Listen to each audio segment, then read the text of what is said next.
სამი სიტყვით. ალბათ პრაქტიკული, ამავე დროს რომანტიულიც და მიზანდასახული. ცხოვრებამ ერთი რაღაც მასალა, რაც დევისად ნამდვილად მაქვს გადაქცეული, რომ წაქცევა საშიში არ არის, მთავარი ადამიანს შეეძლოს ადგომა. თუ კი ერთხელ წამოდექი ცხოვრებაში და ერთხელ ისწავლე ადგომა, მაშინ ნებისმიერ სირთულეს გავუძლებ. არ ვიცი, რამდენად ბევრისაგან გავუმარჯოს, მაგრამ ვთვლი, რომ მაქვს ადაპტაციის უნარი.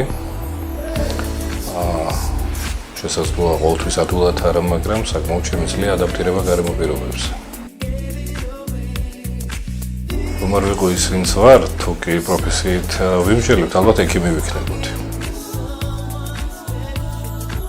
საკუთარ თავში მომწონს. რა ვიცი, მიჭირს ასე თქვა.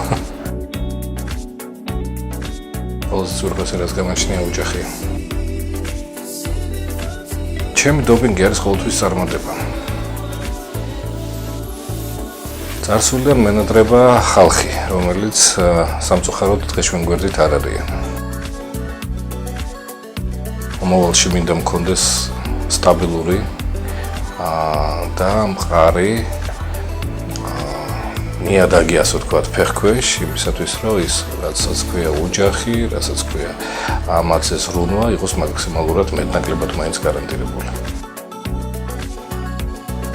სახლი ჩემთვის არის ადგილი, სადაც ყოველთვის მივიჩქარე, სადაც ვცდილობ მივიდე და ამავე დროს გვერდი დავტოვო ყველა, შფოთვა ყველა ყოველდღიური სამსახურში დაგროვილი უარყოფითი თუ სხვა ტიპის ემოციები და შევიდე ისე, როგორც ნავსახურელში შედის გემი, არა, მშვიდად, წყნარად, იმიტომ რომ ალბათ ყველას ბოლოს იქნებ ვიჩქარია. ვერ ვიქნებოდი ისევ რაღაც პროფესიებზე ვფიქრობ, რადგან რომელი ვერ ვიქნებოდი. აგეცინებათ ალბათ, მაგრამ დედაჩემს რო გითხოთ, გეტყვით, რომ ყველა პროფესიაში კარგი ვიქნებოდი. ალბათ როგორც ყველა დედა, მე არ ვიცი, ვერ გეტყვით, ალბათ, რა თქმა უნდა, ალბათ ხატვარი ვერ ვიქნებოდი. თუმცა ძალიან მომწონს და ძალიან მინდა რომ შემეძლოს ხატვა. ალბათ ძალიან ბევრი იმას დაუსვამდი კითხვას, რომ იყოს ამის საშუალება. განსაკუთრებით იმ ხალხს, რა თქმა უნდა, ვისთანაც არ აქვს ესეთი ცდომა ადამიანს. და ძალიან ბევრ კითხვასაც დავსვამდი სავარაუდოდ. ჩემი პროფესიის სირთულე არის ის, რომ როგორც სოფლის მეურნეობის მინისტრს მიწევს ძალიან ბევრი სხვადასხვა სფეროში დაკავებული ფერმერის პრობლემის გადაჭრა. ეს არის ათასობით ადამიანი. და ყველაზე დიდი სირთულე ალბათ არის, რომ სხვადასხვა დარგში მომუშავე ათასობით ადამიანი გყავდეს კმაყოფილი. ეს არის ალბათ ყველაზე დიდი სირთულე. მომავალში, ვიცხოვრებდი მომავალში. წარსულში არა, წარსულზე მეტნაკლებად ვიცი ისტორიიდან, წიგნებიდან, ალბათ მომავალში ის რაც არ ვიცი. ბედნიერი ვარ, როდესაც ჩემს ირგვლივ ხალხი, ვინც მე მიყვარს, არის პირველ რიგში ჯანმრთელად და არიან მშვიდად და ყველაფერი მიდის სტაბილურად კარგად. ჩემთვის ბედნიერება ასოცირდება სტაბილურობასთან, სიმშვიდესთან და კარგად ყოფნასთან იმ ხალხის, ვინც მე მიყვარს. ალბათ მოთვინება. ვფიქრობ, რომ ცოტა ფიცხი ვარ და ჩემ თავს ყოველთვის საყიდულობ, მაგრამ ვერ ვისწავლე. აი როგორც უკვე ერთხელ გავიმეორე, ცხოვრება მასწავლა, რომ შეიძლება დაეცე, შეიძლება წაგაქციონ, მაგრამ აუცილებლად უნდა ეცადო, რომ ადგე. ხშირად ვფიქრობ სამსახურზე. სამსახურის საქმეებზე, ფაქტიურად, რა ვიცი, გავუწყვეტლებ, თუ კი ვფიქრობ, ალბათ ამბავს მხოლოდ მაგაზე ვფიქრობ. ზარმაცი არ ვარ. არ მეზარება, არც მუშაობა მეზარება, არც გარსგართობა მეზარება, რა ვიცი, აბა, არ მეზარება ნამდვილად. იცით რა, მე ასე ვფიქრობ, ეხლა კონკრეტულის გამოყოფას ნომთხოვთ, უბრალოდ ფიქრობასე რომ ვინც მუშაობს, ის აუცილებლად შეცდომებსაც უშვებს. უბრალოდ არის შეცდომების გარკვეული კატეგორია, რომელიც არ გეპატიება ადამიანს. ასეთი ფიქრობ არ მქონია ჯერჯერობით და არ მინდა რომ მქონდეს, მაგრამ ისეთი პატარ-პატარა შეცდომებს რა თქმა უნდა ვუშვებთ. არის ერთი-ორი რაღაც შემთხვევაში ალბათ რომელსაც ხომაღლა არასოდეს არ ვიტყვი, მაგრამ ვერ პატიებ ნამდვილად საკუთარ დროს. დიდი ხნის წინ, ეს იყო 93 წელს, გამოჩნდა შესაძლებლობა მესწავლა უნგრეთში. და ამისათვის ჩემი იმდროინდელი ინგლისურის მომზადების დონე საკმარისი არ იყო, ასე ვთქვათ, სკოლის ინგლისური მქონდა. უნდა მესწავლა ინგლისურად, რა თქმა უნდა. ფაქტიურად სამ თვეში შევძელე ის, რომ იმ დონეზე ინგლისურად მესაუბრა, რა თქმა უნდა, საფუძველი მქონდა. რომ მე ვფიქრობ ამას შემდგომ სამუდას ძალიან რადიკალურად შეცვალა ჩემი ცხოვრება. დიდი ხანი არ გავწეთლებული ვარ. არ ვიცი, იმიტომ რომ ტყუილის თქმა ვისწავლე. არ ვიცი, იმიტომ რომ ეს უბრალოდ რაღაც ეტაპია, რომელსაც მე ადამიანი გაივლის. არ ვიცი, ვერ გეტყვით რაზე უნდა გავწეთლოთ. უხერხულობას მიქმნის სხვადასხვა რაღაცით უნდა ისიც, რომ როდესაც გაქებენ ალბათ ყველას უქმნის ეს უხერხულობას. როდესაც ზედმეტად პირადულით ინტერესდებიან, ესეც რა თქმა უნდა ადამიანს გიქმნის უხერხულობას. ესეთი რაღაცა. იუმორი. მიყვარს მხიარული ადამიანები, მიყვარს ადამიანები იუმორით. და ზოგადად ვფიქრობ, რომ იუმორი ადამიანი რომელსაც აქვს უნარი იხუმროს, ვისაც შეუძლია იუმორის შეფასება, შეუძლებელია იყოს ცუდი ადამიანი. როგორც ჩვეულებრივი ქართველი კაცი. ალბათ კარგად ვიცნობთ ერთმანეთს, ასე ვიტყოდ. ანცები. ანციც რუნკაც. დაგიტყდა, ჩვეულებრივი სტანდარტული ქართველი კაცი. ძალიან ბევრი რამ მაინტერესებს. ძალიან ბევრი ხობი მაქვს და ჩემი უახლოესი ხალხი, ოჯახისეული ვფიქრობენ, რომ რაღაც ერთმანეთისგან ძალიან რადიკალურად განსხვავებული ხობი მაქვს და როდესაც რაღაც გამიტაცებს, აი მაშინ დამცინის ყველა ოჯახში, იმიტომ რომ ძალიან ღრმად ვიცი გატაცებები. მაგალითად, მაქვს ცივი იარაღის ხობი, განები. ჩემი პირველი და მე მგონი სამუდამო ხობია ჭადრაკი, რომელშიც ვთვლი, რომ მოყვარულის დონეზე ძალიან კარგად ვერკვევი. ჩემი ხობია ბონსაი, დეკორატიული მცენარეების გამოყვანა. ანუ ბევრი ისეთი რაღაცა, რომელიც კიდევ ბევრი არც მინდა ჩამოგითვალოთ. ძალიან ბევრი რაღაცა მიტაცებს და როგორც წესი ღრმად მივყვები მე ამ გატაცებებს.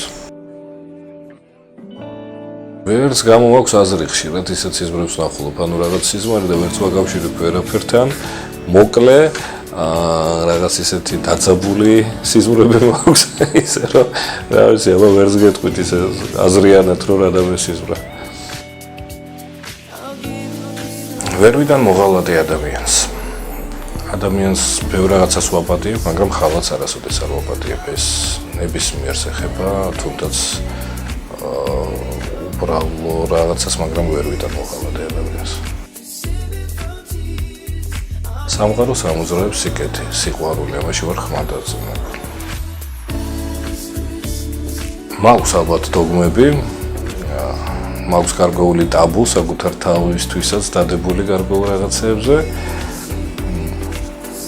ასე რომ უნდა ვაღიარო რაღაც დოგმებით ვცხოვრობ.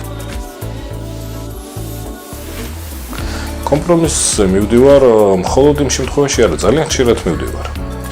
ალბათ ვფიქრობ, რომ ეგ ხშირად ისაფუჭებს სწორედ საქმეს, როდესაც ხალხს არ შეუძლია კომპრომისზე წასვლა.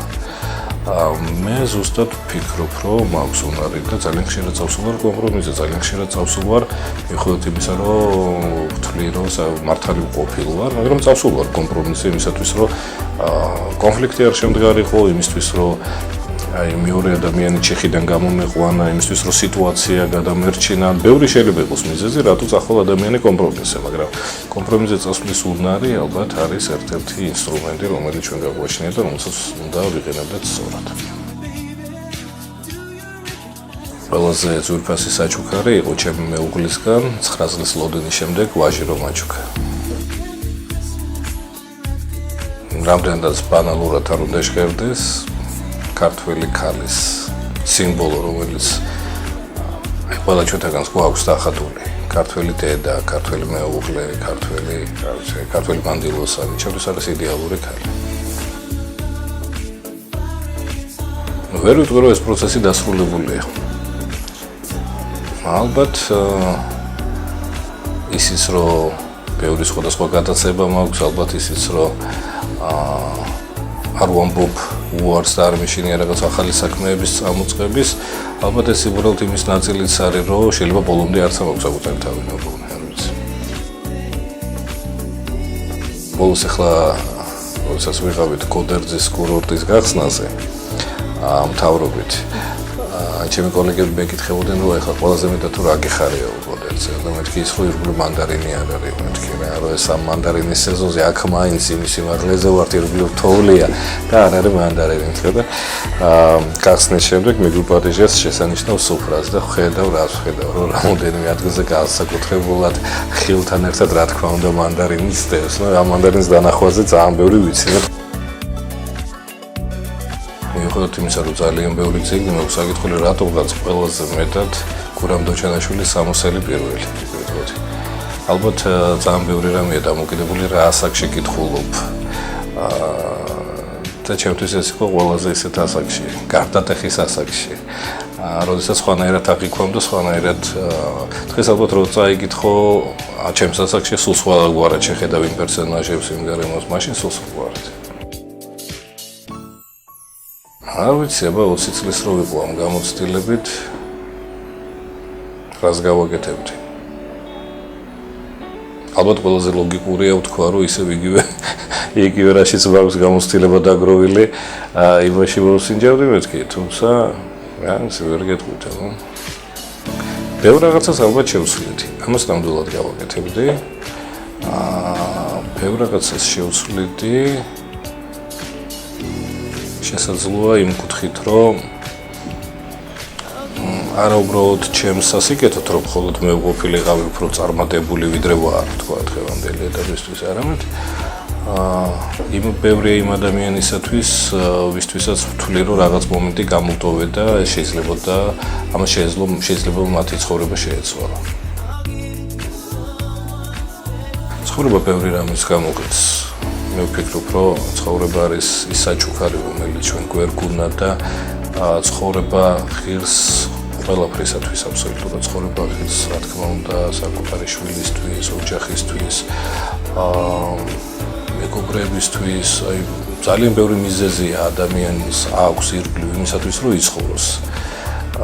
ალბათ ყველაზე დიდი ცოდვა და სამართლიანობაც არის ადამიანმა საკუთარ თავს მოუსწრაფოს სიცოცხლე, იმიტომ რომ ეს არის ყველაზე ცუდი რამ, ისი გაკეთება შეიძლება. მეც ვამბობ, რა თქმა უნდა, მაგრამ იცით რითი მინდა ვიმართლო თავი, რომ ზოგჯერ ადამიანმა ლამაზი ტყუილი უნდა თქვა, რომ ახინჯის სიმართლე დაფარო, ხო? ეს ჩემი სიტყვები რა თქმა უნდა არ არის, მაგრამ ძალიან მომხრევა რავისი, ასე რომ ამითი ზოგჯერ თავს ვინ უგეშე, მაგრამ ტყუილს ალბათ ყველა ვამბობთ.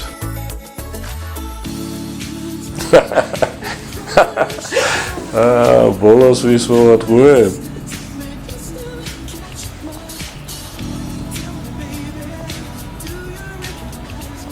ძალიან პროვოკაციული კითხვებია. ბოლოს ვის მოვატყუებ? ვერ ვიტყვი. ჟურნალისტებს სხვა შორის არასდროს არ გატყუებთ, არასოდეს. ჩემს პროფესიაშიც არასოდეს არ ვიტყუები სამსახურში. არც სამსახურთან დაკავშირებულ საკითხებში არ ვიტყუები. ძალიან გამიხარდა სხვათა შორის, რომ ფაქტ-ჩეკმა შეამოწმა ჩემი მინისტრობის პერიოდში ერთ-ერთი გამონათქვამი და დაწერა, რომ სრული სიმართლეა, ისე რომ ძალიან მე ვავაყობდი ამითი, რომ ამაზე ძალიან მტკივნეულად რეაგირებ პროფესიასთან დაკავშირებით, იმიტომ რომ ვფიქრობ, რომ ხალხი არ უნდა მოატყუო. აღარ მახსოვს ისი სიტყვებია, რომ ერთი ადამიანი შეიძლება მოატყუო ბევრჯერ, მაგრამ ბევრი ადამიანი შეიძლება მოატყუო ერთჯერ. ასე რომ თუ კი ერთხელ თქვი საჯაროდ ტყუილი, მეორეჯერ არასოდეს არავინ ამას არ გაპატიებს, ასე რომ შეიძლება შეგნებულად რაღაც შეგეშალოს, მაგრამ ისე რომ ტყუილი რაღაც მეკადროს სამსახურთან დაკავშირებულ თემებზე პირიქით ძალიან ფრთხილი ვარ ეგეთ რაღაცეებში, 1000-ჯერ გადავამოწმებ ხოლმე რაღაცას, მაგრამ ერთი ადამიანი შეიძლება ბევრჯერაც მომეტყუებიოს. კი, მაგას ვაღიარ. და პერპენდიკულარული და თანაც ბრუნვადი.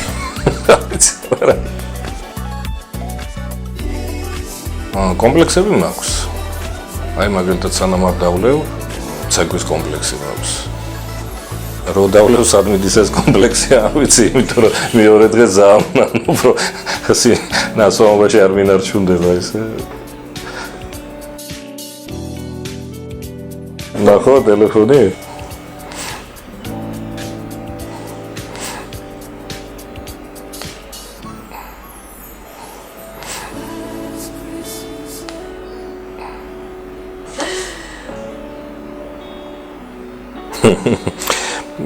მეუღლე მწერს, რომ წყალი არ გვაქვს და ეგებ გაიგო რა ხდება. დილის 9-ის ნახევრიდან ჩემი ნახვა შეიძლება სამუშაო ადგილზე და მთელი დღის უმეტეს ნაწილს ვატარებ სამუშაოს. რა თქმა უნდა, არასოდეს არ მომეზდება ჩემს ბიჭთან თამაში, იმიტომ რომ იმდენად ცოტა დრო რჩება სახლში მისულზე. ოჯახთან ურთიერთობისთვის, რომ ეს სერიოზული დროს დეფიციტს ვინაზღაურებ, რაც შეიძლება იმით, რომ ვეთამაშო აი გიორგის.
სოფლიო სპორტის უახლესი ამბები, თამაშების განხილვა და ვიდეო მიმოხილვა. ყოველ სამშაბათს და პარასკევს საღამოს 7-ზე იყავით ჩვენთან სოფლიო სპორტის ეპიცენტრში.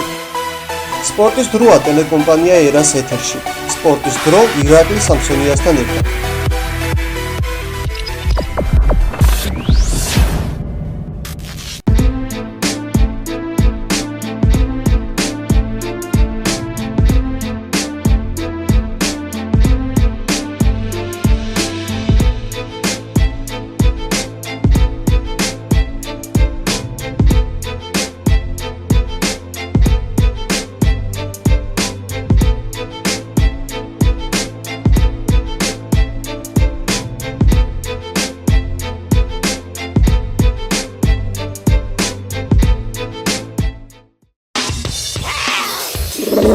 ყველაზე საინტერესო. ყველაზე არაორდინალური. რა ხდება წყალქვეშ და ხმელეთზე. შოკის მომგვრელი კადრები ველური სამყაროდან.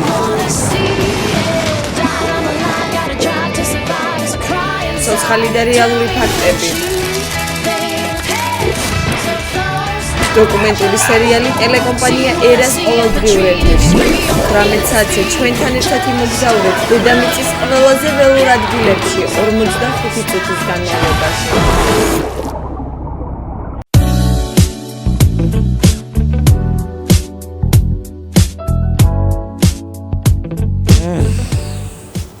მრავალწერტილი. ჩემი მეზობელი თამარა დამესეძო. ვერ ვიტყვი რა. თუ გურწფერი უნდა იყოს, ამას ვერ ვიტყვი. აღიარებ რომ ნიუსის გულისთვის ადამიანებს მოვაწყობინე საპროტესტო აქცია. სუტირი ვარ, როგორ პასტერი. აია, ჩაწესო. ამ სიამოვნებს თუნდაც კატარო გადამიღდეს მანქანისტი. არ არის გასხობის ხოშიარე, მაგრამ იქეთ გამიცნო. ყოველ სასაცილო ჭორი საკუთარ თავზე იყო ის, რომ კესარიაში შეყარებული ვიყავით და ქორწინდებოდით. ყვილს მამა პროცესზე გამოუვალი მდგომარეობა. მე არ მიყვარს დიდი ხანი სარკესთან ტრიალი. ქიმის გამოცდა ჩავაბარე, კედზე მეწერა, ამაზე ესენი რა ქვია. ფორმულები და ესენი და შენურად გადავწერე. ჟანგრათის. კომპლექსი მაქვს სიშიშვილის. ქუჩის ბიჭი ვერ ვიქნებოდი. სტადიონი როდის აშენდება? ერთი ქალი შემხვდა და მითხრა მე თქვენი Facebook-ის მეგობარი ვარ. გამოჭერით ოღონდ. ძინავს ტელეფონთან ერთად. ძალიან ბევრი სისხლი გამიკეთებია. ხანდახან ბათუმურ კილოს უკიდებ. რასაც ჩამოვედი. მე მაგსტავალი. კითხვას დავუსვამდი ღმერთს. ორივე ერთად არა, არც იმის გარეშე შევიძლია და არც იმის გარეშე. ეს შეუძლია ნორმალურმა კაცმა გიპასუხოს ამაზე და არანორმალურს ეკითხები. მთელი ჩემი ცხოვრება სისულელებს ვაკეთებ. ვიცი კაცო, ის არ გავუშვათ. დამიგრა ოჯახი. Looking back one day, I remember that I can.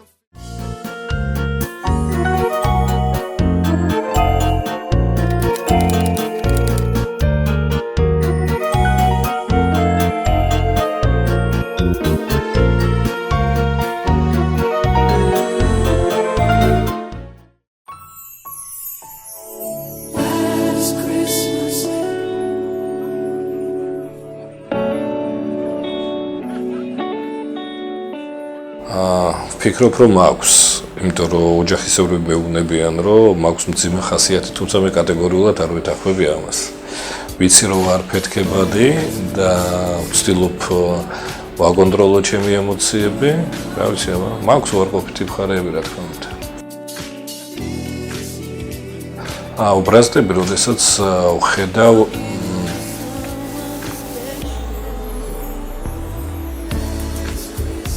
რაღაც როგორ გითხრათ, აბა არა გულისხმიერ მოკიდებას, არასათანადო მოკიდებას საქმესთან. ან უბრალოდ, როდესაც ვხედავ, რომ ადამიანი აშკარად გატყუებს. ესეთ რაღაცებს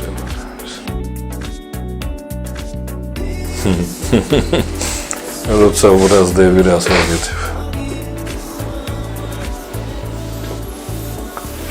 ეხლა მუშტებს არ ვაბრახუნებ ნამდვილად. უბრალოდ, ალბათ მკაცრ ტონში ვიწყებ საუბარს. ბოლოს ვიდირე მამა ჩემს გარდაცვალებას. ალბათ ოჯახი, წრე, მეგობრები, მაგის გარეშე ნამდვილად ვერ ვიცხოვრობ. მე 5 კლასში ვიყავი, მე მგონი, მე და ჩემი მეგობარი გავყარეთ სკოლაში ჩანთები და წავედით მის ბებიასთან ჩაქვში.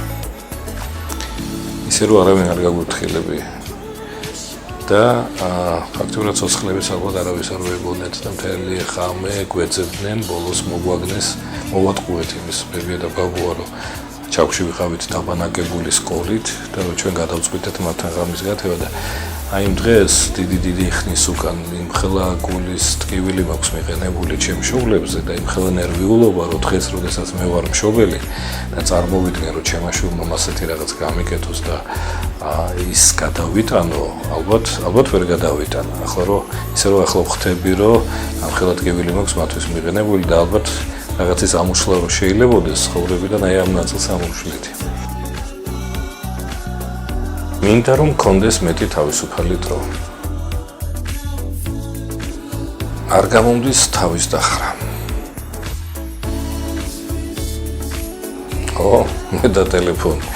მე და ტელეფონი ძალიან ახლო მეგობრობთ. ფაქტიურად ვემონები ტელეფონს. მის გარეშე ვერც და არც ვარსებობ. მე რაღაცას გეტყვით. ალბათ ყველაზე ლამაზი მომენტები ცხოვრებაში რაც ხალხს გვახსენდება, რა ვიცი, ყოველ შემთხვევაში მე პირადად რაც მახსენდება იმათი დიდი ნაწილი სწორედ ესეთი პატარ-პატარა სისულელეებისაგან და სიგიჟეებისაგან შედგება. ასე რომ, რა ვიცი, ბევრი რაღაც გამიგეთებია ესეთი. სადღაც ხო არის 1000 რაღაც გაზეთში ჰოროსკოპის ნიშნის მიხედვით რაღაცები, საჩუქრა აღარც მახსოვს, ბევრი წლის უკან შევხვდა, რომ წინა წელში ვიყავი კარტოგრაფი, ანუ ადამიანი, რომელიც ადგენს რუქებს და ძალიან გავიგვირდა, იმიტომ რომ ამ ცხოვრებაში არაფერი საერთო არ აქვს ამასთან. ოკეი, ბოლოს ვიჩხუბე. ალბათ პირველი სიტყვა, რასაც ვამბობთ. დედა. დილით ადრე ადგომა, მოწესრიგება, სამსახურში გამგზავრება. ეს არის მონოტონურად, დიდი ხანია. თავისუფალი სტილი. თუმცა სამსახურიდან გამომდინარე ამ ბოლოს ყოველთვის კლასიკურად ასწავლე. ჩემთვის ამოუხსნელია ძალიან ბევრი რამ, რა ვიცი. მე ვფიქრობ, რომ ჩვენს ირგვლივ არის იმდენი საოცრება, რომელზეც ჩვენ არ გვაქვს პასუხი. და არის კიდე ძალიან ბევრი საოცრებაზე, რომელზეც ჩვენ გვაქვს ჩვენს მიერ მოგონილი პასუხები. ასე რომ, რა ვიცი, ამოუხსნელი ირგვლივ ძალიან ბევრი რამე. იყო ყველაზე მძიმე პერიოდი ჩემს ცხოვრებაში. რაც ისე დაემთხვა, რომ ასე ვთქვათ, მძიმე 90-იანები იყო და ძალიან ბევრ ოჯახს უჭირდა საქართველოში და მათ შორის ჩვენს ჰქონდა გარკვეული პრობლემები. იყო ჩემს ცხოვრებაში მომენტი, როდესაც 3 საგანს $50 ანაზღაურებით ვკითხულობდი და ეგ იყო გარკვეულ ეტაპზე ჩემი კლიანის შემოსავალი მიუხედავად ყველაფრისა, რომ შეიძლება პოტენციალი გაცილებით დიდი ყოფილიყო. მაგრამ იყო რა ვიცი მატერიალური სირთულეებიც იყო, ალბათ არაფრით არ განსხვავდება არც მე, არც ჩემი ოჯახი სხვა ქალაქში არსებული ოჯახებისაგან, იმიტომ რომ ძალიან ბევრს ალბათ გარკვეულ პერიოდში ჰქონდა ერთნაირი სიდუხჭირა და სირთულეები. სხვადასხვა სკოლა დამთავრებული მაქვს 5-იანებზე, ანუ დღევანდელი 10-იანები, ასე რომ ერთი არის რომელი საგანი მეტად მიყვარდა და რომელი ნაკლებად, თუმცა ვსწავლობდი ძალიან კარგად. ეს არის ალბათ როდესაც დაკავებული ვარ აი საკუთარი ხობით. მე და სამზარეულო თუ ძალიან დაგვჭირდა ერთმანეთი, მაშინ ხვდებით ერთმანეთს, თორე როგორც წესი არა ვართ ახლა. მუსიკა არა ვარ მუსიკალური სამწუხაროდ. ყავა. ალბათ შემოვიდეს და შემდეგ მიდის ადამიანის სახელი და გვარი. იმაზე ბედნიერი არასოდეს არ ყოფილა, როცა ჩემი შვილის ამბავი გავიგე.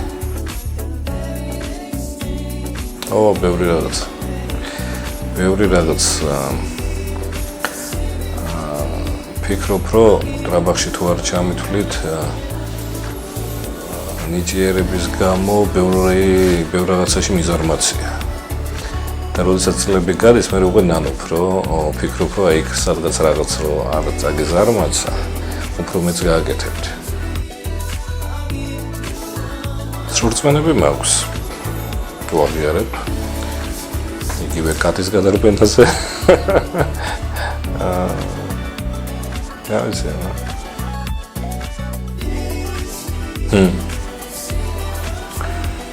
ფოლოს მეზობელს ვთხოვე.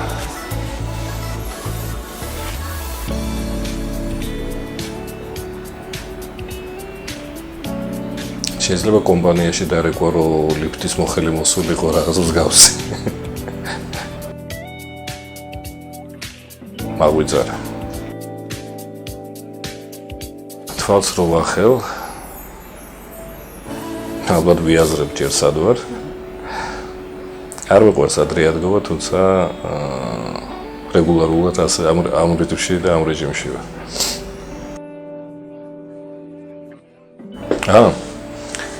სხვადასხვა კი გამიგონია, რომ ხშირად სხვადასხვა ადამიანთან რაღაც ნათესაურ კავშირებს მავრალებენ, ან ნათლიმირონობას, ან მეგობრობას, ან ბიზაშუმავინაშობას, ასე რომ იმის და მიხედვით როგორ ვითარდება ჩემი კარიერა, ხშირად აკავშირებენ ჩემ ცხოვრებას ვიღაც სხვა გამოჩენილი ადამიანის ან ნაცნობი სახის ცხოვრებასთან. გამარჯვებას. მეშინია ჩემი ახლობლების, ჩემი შვილის, ჩემი მეუღლის, ჩემი ოჯახის, დედის, მამის, მამა, სამწუხაროდ მეის, რა ვიცი, აი მათ ირგვლივ ბევრი რაღაცის მეშინია. მინდა რომ ისინი იყვნენ ძალიან კარგად. ფულის გადახდა, რა ვიცი, მე მგონი არ მენანება.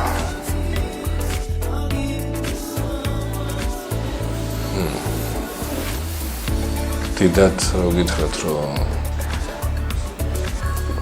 ესეთი ტიპაჟი ვარ, არა, ნაკლებად. მხოლოდ ალბათ საჭირო ნივთებზე. თუმცა რა თქმა უნდა, როგორც ყველა კაცს მიწევს ხოლმე აკომპანირება მეუღლის შოპინგზე. ეხლა რატომაც გამახსენდა ფრაზა, არასოდეს თქვა არასოდეს, ხო? არ ვიცი რას გავაკეთებ არასოდეს.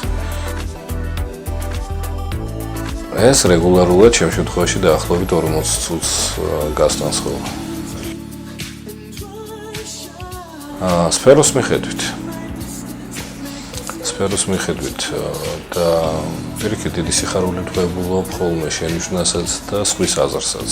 ესე რომ სხვადასხვა საკითხში ბევრი არის ესეთი ადამიანი, ვისაც მე ალბათ შევიკითხები და ვეკითხები კიდეც.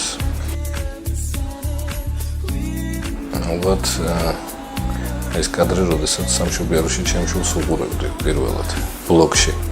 თუ როგორ ქვია იმ ადგილს არც ვიცი. ვერა ვიხტინე. ბავშვობაში მინდოდა გამოსულიყავი ექიმი. გამოვედი ეკონომისტი, ასე რომ რა ვიცი, რა გითხრათ. ყოველდღე ვეუბნები.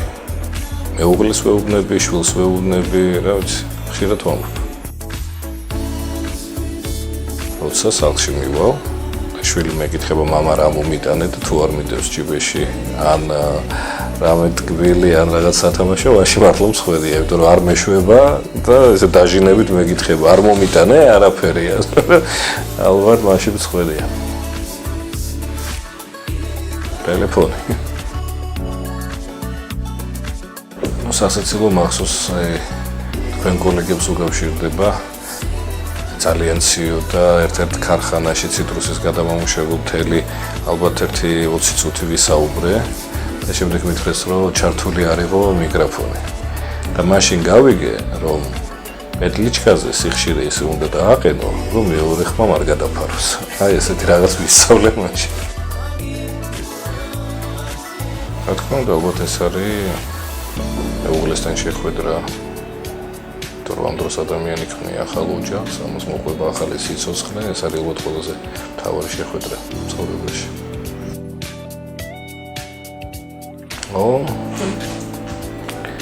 პირველი ვთხოვდი სამოქროსთებს. კიდე მე ეს ვთხოვდი, ძალიან ბევრი სურვილი შეაფიქრება შევეძლოს. ეს ხუმრობით, რა თქმა უნდა. ალბათ პირველი, რასაც ალბათ გავაკეთებდი, რომ დაუფიქრებულად გავაჩერებდი ყველა ომს და ყველა საშინელებას, რომელიც დღეს ჩვენ სირგულივ სოფლიოში ესეთი დოზით ხდება და ესეთი სისასტიკით ხდება. აუცილებლად ჩემთვისაც ანუ რაღაც საკუთარსაც შევთხოვდი, რა თქმა უნდა, მაგრამ რა ვიცი, ისეც ქალი ჩემს ცხოვრებაში არის ასოციაცია სიყვარულთან, სითბოსთან, ოჯახთან, ორთხილებასთან, ზრუნვასთან, საჩუქრების ყიდვასთან. რა ის ქალი ბევრი რაღაცასთან არის ასოცირებული ცხოვრებაში. ალბათ ძალიან ბანალურ სიტყვებს ვეთქვი, მაგრამ ვეთქვი იმას, რომ მაქსიმალურად უნდა მოუთხილდეთ ჩვენ სირგულივ მყოფ ადამიანებს, მაქსიმალურად ვიზრუნოთ ჩვენ სირგულივ ხალხზე, მით უმეტეს შინაურებზე და გამოვიყენოთ ყოველი წუთი იმისათვის, რომ რაც შეიძლება მეტი სიხარული მივანიჭოთ და რაც შეიძლება მეტი სიკეთე დავთესოთ ჩვენ სირგულივ.